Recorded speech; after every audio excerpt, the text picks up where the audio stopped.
Hello everyone, I'm Chris Hernandez and this is the Weekly Report, your look at news from the city of Kansas City, Missouri. The city and KCPD invite you to attend an open house for the new Leon Jordan Mercer campus. It's the new home of the East Patrol Division Police Station and the Regional Crime Lab.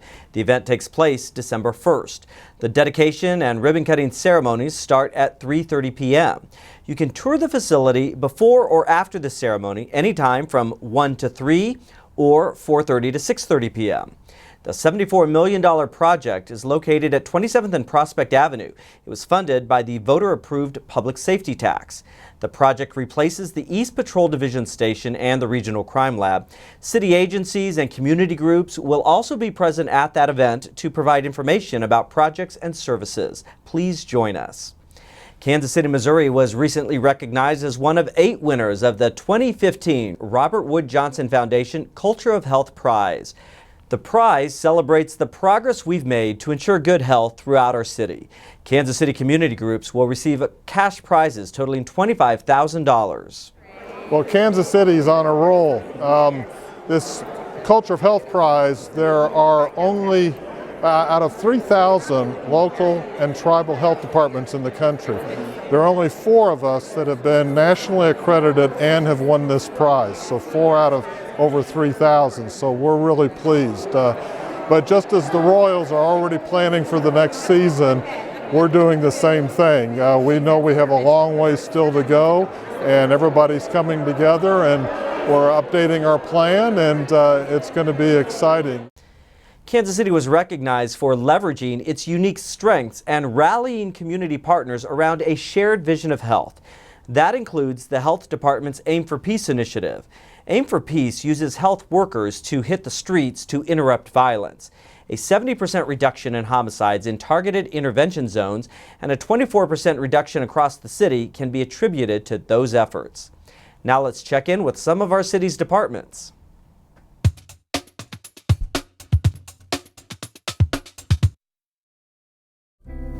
Hi, I'm Janet O'Hagan with the Kansas City Convention and Entertainment Facilities. Throughout the year, city facilities host a variety of exciting and unique events for all interests that add to the Kansas City experience. And this month will not disappoint. Mark your calendar for 3 great concerts coming to Municipal's Arena and Music Hall this month. For a night of rhythm and blues, the 7-time Grammy winner Gladys Knight will perform at the Music Hall on November 14th, touring with the O'Jays, who have achieved 10 gold albums, 9 platinum, and 10 #1 hits. Thanks to their fans, the Love Train is still going strong. On November 20th, singer-songwriter Jackson Browne brings the Jackson Browne and Band's 2015 U.S. tour to the Municipal Arena to promote his new album, Standing in the Breach. Tour details are available at jacksonbrowne.com. On November 23rd, the Festival of Praise National Tour returns to the Municipal Arena. This tour was an enormous success last year and is bigger and better than ever, with award-winning artists Fred Hammond, Donnie McClurkin, and Kim Burrell. And finally, start off your December with Dirty Dancing the Musical, performed live at the Music Hall from December 8th through 13th. The classic story about how Baby and Johnny came together in what will be the most challenging and triumphant summer of their lives, featuring the hit songs Hungry Eyes, Hey Baby, and I've Had the Time of My Life. Tickets for these shows are available through Ticketmaster.com or at the Municipal Box Office. These are just a few of the many events that Kansas City Convention and Entertainment Facilities offers our community. To learn about even more events, visit kcconvention.com and click on the events calendar or call 816-513-5000. The KC streetcar moves with normal traffic. So when you're driving, be patient. Share the road. Be nice. Park inside the white line. And mind your doors. Your car will thank you. Be smart, be safe, be ready. Ride KC.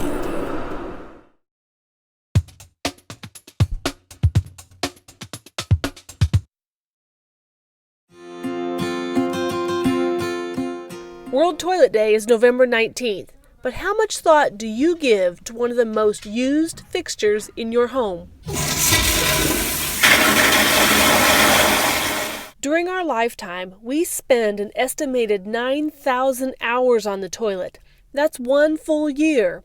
And U.S. homeowners spend a lot of money making their throne room something to brag about. You can get solid gold toilets. You can get gold overlaid porcelain toilets. You can get stainless steel toilets. Bruce Wayne Harden is a master plumber. He's worked in bathrooms all his life. The newer toilets are considered to be siphon jet flush. So what that means is that we're used to see the little trap in the back of the toilet and the little swirly water would swirl from the little holes around the inside the lip of the toilet. They're a siphon jet flush now. America flushes an estimated 200,000 trees worth of toilet paper every year. And that's not all. This is our collection of golf balls that we get here at this facility. This is KC Water's Blue River Wastewater Treatment Plant. It's where the contents of your toilet go after you flush.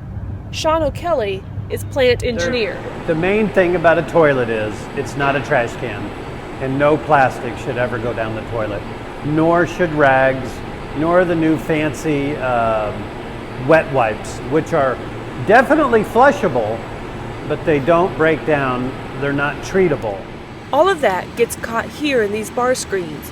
It's part of KC Water's treatment process to return wastewater to the Missouri River cleaner than when we took it out. Now, think about life without indoor plumbing. There are 2.5 billion people on the planet without access to improved sanitation. Poor sanitation, water, and hygiene lead to about 700,000 premature deaths each year. Is key to the health, the public health. On World Toilet Day, take a moment to appreciate the difference that easily accessible porcelain bowl makes in your life, and consider those who don't have access to the same level of sanitation. And remember, don't flush anything other than number 1, number 2, or toilet paper. Everybody in their bathroom has a trash can right next to their toilet. So when you have a piece of plastic in your hand, condom, plastic applicator, rag, you have a decision to make. Do you put it in the toilet or do you put it in the trash can? The trash can takes it to the landfill. The toilet, unbeknownst to you, goes to the ocean.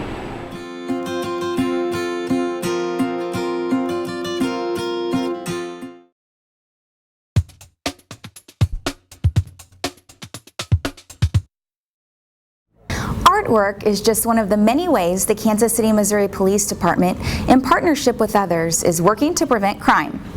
7 murals have been painted on door-sized pieces of wood by local artists as part of an urban canvas KC that will be placed on vacant and abandoned homes in the city.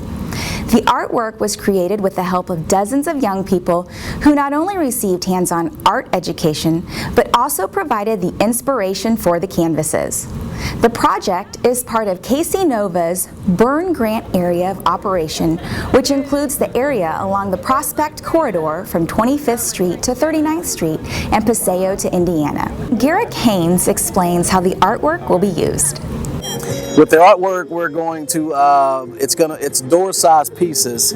So on the abandoned properties, they're going to take the artwork and they're going to seal up the residents or the properties. They're going to seal the doors with this artwork behind me. 50 youngsters were placed with mentors for 5 weeks and were instructed on art techniques to complete the 7 murals. The focus was also on educating the young artists on how to become professional artists and how to submit their work to art museums and competitions. Artist Amanda Hashagen describes the piece she worked on. How it kind of started was that we were talking about condemned houses here in the city and whether we had them in our neighborhood or not, and what were some of the thoughts that came to our mind as we walked by those houses. And we came to talking about who lived in that house before it was condemned and why perhaps they weren't able to live there anymore.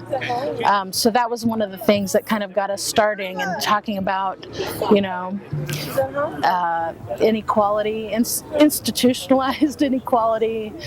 We also talked about gun violence, not only within our community, but also police violence, and how gun violence is ending many young men's and women's chance for education. So the idea is, and this artist actually right here came up with this idea of equality with bullet holes in it. And so everywhere that it's dripping, it's taking the color out.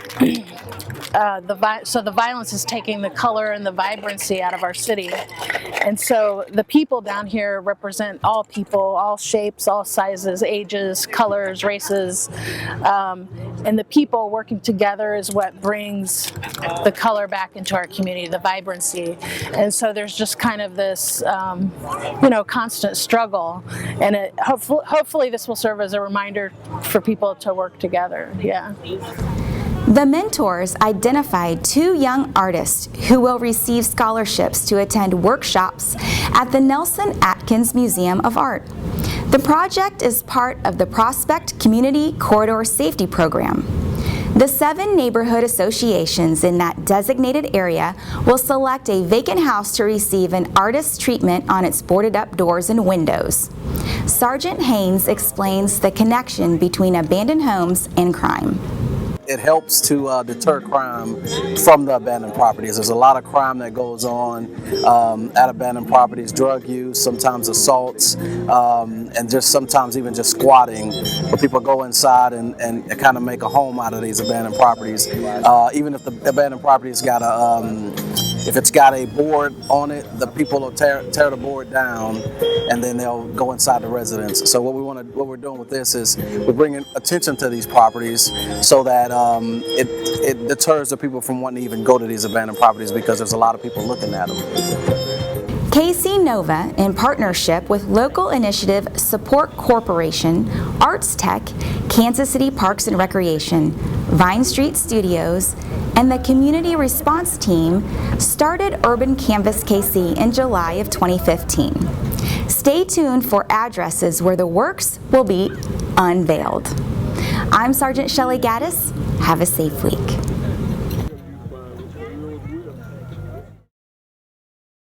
The city's fall curbside leaf and brush pickup continues for residents in the North Zone November 30th. The South Zone continues on December 7th, and the Central Zone continues December 14th. Residents may leave up to 20 bags or bundles of leaves and brush on their curb on their regular trash pickup day. Residents may also use the city's drop-off sites, which are open through January. Check our website at kcmo.gov and search leaves for locations, times, and drop-off fees.